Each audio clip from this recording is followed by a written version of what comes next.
अस्सलाम वालेकुम। Difference in lifting and bleaching बहुत ही कॉमन दोनों कॉन्सेप्ट्स हैं, लेकिन नॉर्मली जब हम लोग किसी को कलर के बारे में बताते हैं तो हम अगर ये कहें कि जी उसके कलर को लिफ्ट कर दो, तो इसका ये मतलब नहीं होता कि उसमें हमने ब्लीचिंग का जिक्र किया। लिफ्टिंग और ब्लीचिंग का पहले भी टॉपिक हम लोगों ने थोड़ा सा एक्सप्लेन किया है। ब्लीच पे ज़्यादा जोर है, इसीलिए मैं आपको दोनों का डिफरेंस बता दूं। लिफ्टिंग जो है वो बालों का जो अपना कलर होता है, जब आप उसको डाइल्यूट करते हैं, उसको लाइटर करते हैं, उसको हम लिफ्टिंग कहते हैं। लिफ्टिंग नॉर्मली क्लियर क्रीम्स या 13.0, 12.0 या लिफ्टर्स जो है, बहुत सारी कंपनी में लिफ्टर्स जो है ना इंट्रोड्यूस करवाए जाते हैं, तो इसकी वजह से जो है लिफ्टिंग क्रिएट होती है। लिफ्टिंग में आप 7.5 लेवल से ज़्यादा ऊपर बालों को नहीं लेके जा सकते, क्योंकि लिफ्टिंग वहाँ आके रुकती है जहाँ पे आपका ऑरेंज कलर आ जाता है। ऑरेंज को वो लाइटर तो कर देता है, और 7 level is a orange base level. इसका जो अंडरटोन होता है वो ऑरेंज होता है। ब्लीचिंग में लिफ्टिंग की तरह नहीं होता। ब्लीच आपके कलर्स को जो है 1 बाय 1 किल करती है। डार्कर कलर को सबसे पहले किल करती है, फिर उसके बाद सेकंड जो हमारा बेसिक कलर होता है, फिर हमारा सेकेंडरी कलर होता है जिसको आप अंडरटोन भी कहते हैं, फिर उसको किल करती है। सो इन ऑर्डर के पाकिस्तानी बाल या हमारे एशियन बालों में पहले ब्लैक किल होता है, फिर ब्राउन किल होता है, फिर रेड होता है, फिर ऑरेंज होता है, और फिर येलो पे जो है बाल एंटर होता है। येलो को 100% किल नहीं आप कर सकते, यानी कि 9 के लेवल से ऊपर नहीं जा सकते। बालों में जैसे ही येलो पिगमेंट ख़त्म होता है तो बाल जो है वो टूट जाता है। बाल 10 लेवल पे टूट जाता है, ख़ासतौर पे हमारे एशियन बाल। सो आप येलो पे आके, येलो या पेल येलो, हल्के येलो पे आके आपको बालों को रोकना पड़ता है, जो कि 9 का लेवल है। 9 का level is a perfect level to play with any kind of colour. हमें बिल्कुल मेहनत नहीं करनी पड़ती कि हम 10 लेवल, एक्चुअली 10 लेवल जो है उसको तो हम लेवल मानते ही नहीं। सो ब्लीचिंग में और लिफ्टिंग में ये फ़र्क है।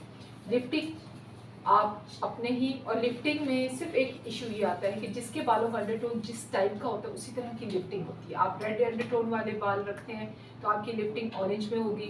मैं अगर ब्राउन के अंडरटोन मेरा स्ट्रॉन्ग है तो मेरी लिफ्टिंग जो है वो गोल्ड के शेड्स में होगी।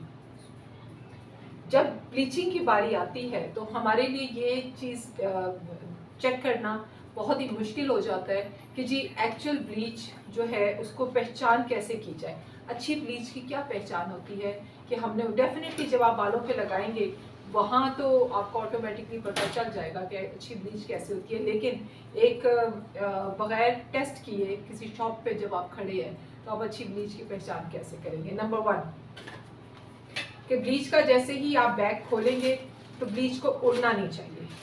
ये आपने जो है, मैंने झटके से इसलिए बैग ब्लीचिंग का खोला है। अगर ये होती हल्की या सस्ती ब्लीच तो मेरे इस तरह झटके से खोलने से यहाँ आपको धुआं सा नज़र आता। जब ये टेस्ट क्लियर हो जाता है, यानी कि ओके पाउडर नहीं है, डस्ट इसमें नहीं है, तो दूसरी चीज़ हम इसके पाउडर को,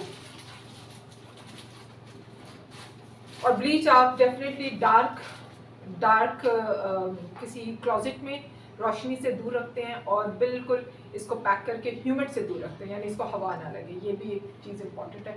उसके बाद जो पाउडर होता है, हम पाउडर को हाथ में रख के जो है उसको थोड़ा सा क्या कहते हैं, चेक करते हैं। अगर इसमें बहुत ज़्यादा दानेदार सा हो, यानी कि इसमें एक दाना तो आपको, एक पाउडर तो आपको हल्के रंग का नज़र आ रहा है, लाइट ब्लू, लेकिन एक आपको इस, अभी मेरी इसी ब्लीच में मुझे एक और दाना नज़र आ रहा है जो कि हमें जो महसूस भी हो रहा है, और वो इससे कलर डिफरेंट है।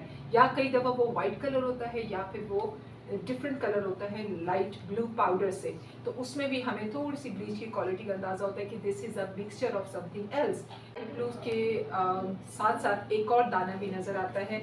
आई थिंक मेरे पास अभी जो मेरे सामने पड़ी है, इट्स नॉट अ एक क्लास ब्लीच, इसके अंदर किसी न किसी चीज़ का मिक्सचर है, क्योंकि blue bleach is potassium based और ये बड़ा ही सॉफ्ट पाउडर होता है, और इसका जो है कोई और इसके अंदर ग्रैनुलर का मतलब है कि ये जो है प्योर नहीं है। ओके, जब आप इसको मिक्स करें 10, 20, 30, 40 वॉल्यूम के साथ, नंबर 1 ब्लू ब्लीच स्कैल्प के ऊपर कभी भी नहीं आप लेके जाओ, क्योंकि स्कैल्प के ऊपर जो है वैसे ही हीट बहुत होती है। स्कैल्प के ब्लीच के लिए हम वाइट ब्लीच, और हमारे नेक्स्ट में हम वाइट ब्लीच के लिए मुसलसल एक पूरा एक चैप्टर रखेंगे।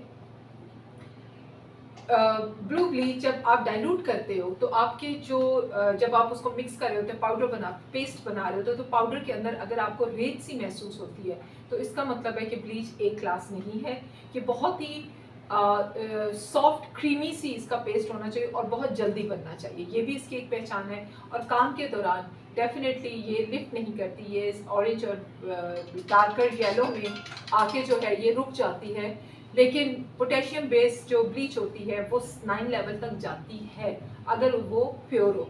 इसके अलावा आपको काम करते करते अगर इस ब्लीच में जो है अगर ये ब्लीच स्वेल कर जाती है और फूल सी जाती है एकदम विद इन 5 और 10 मिनट्स, दैट मीन्स कि आपकी ब्लीच जो है वो अच्छी किस्म की नहीं। ये सारी निशानियाँ आप याद रखिएगा, क्योंकि choosing a right bleach actually आपके काम को जो है वो परफेक्ट करती है। Thank you so much.